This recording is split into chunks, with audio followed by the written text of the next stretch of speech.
Ayi nangivele mina guys ngiyavuka 16 lapha ngithatha ngiphumele ngaphandle ngishaya umoya. Laze la smile iPitbull namuhla iwanda lichazwe yini. Mangithi xa konje kunembobo lapha msho liphumele ngaphandle la uthola inwakhulu. Le mbobo leni izonginikeza inkinga nomshana uzabafahla lapha kumele ngivale fast. Buka kunikwe nengubo lapha edradini kusho kona ukuthi umshana uvuka chamile namuhla. Le alo ngisheshe ngayikhipha yo kahle kahle bekumele ngiyenze nge20 liter before ngiyikhipha. Mangithi xa yo hayi no abantu baselokishini nikhohlakele ngoseningaze ningijontshela igate lami le30,000. Ngithwele imkhono ehloko ngitshela ukuthi ngiyaphupha kanti is real life. Hano balugwabulile straight ama-hustling boyfriend weni igate lasekithi bheka abashiye ipikiri kuphela. Enhle ngithole ngichachazela ngishake ngathi ngi-engine etrekela ngingazi ukuthi ngihlanganise inani ngiyenzeni. Ngathi yazi ngqono ngiyofonela amaphoyisa lapha ngiwatshela ukuthi igate lami le30,000 lihambile mhlambe bazozwa ukuthi umalume kamshana indaba yami bayithathe serious. Nangapha ngina airtime ngina next ngithole sengenza airtime advance lapha kahle kahle kumele kube ne-option yokwenzela amaphoyisa i-call back. Bona ngibathintile bathi indaba yami bazoyifakela izibuko fast bazovala wonke ama-main road aphuma la ne-Middleburg. Niyazi mos ukuthi makuyenzeka iqala elikhulu kakhulu abantu mabafuneka wonke ama-entrance nama-outrance ayavala ukuthi igate lilahlekile kusho ukuthi izinkukhu zakamagogo kumele zilambe. Ngivele ngathi yazi nathi ngizibambe nge-breakfast fast lapha mhlawumbe uye umagogo uyangiphanisha phela kula malanga lezi nkukhu nginokuzikhohlwanyana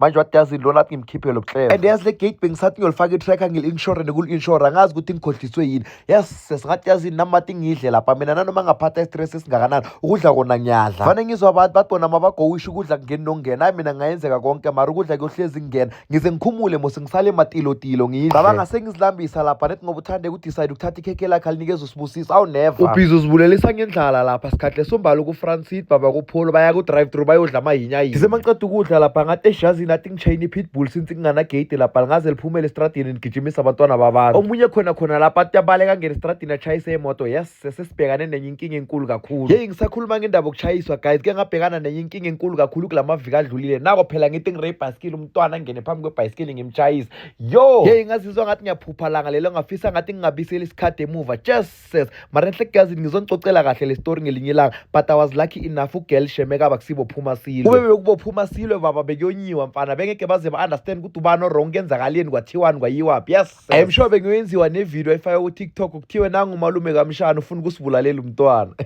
Ngithizeni ngendaba yale mbobo le nangoko umshana sikaqalile lapho yafasha ngathi ngize connection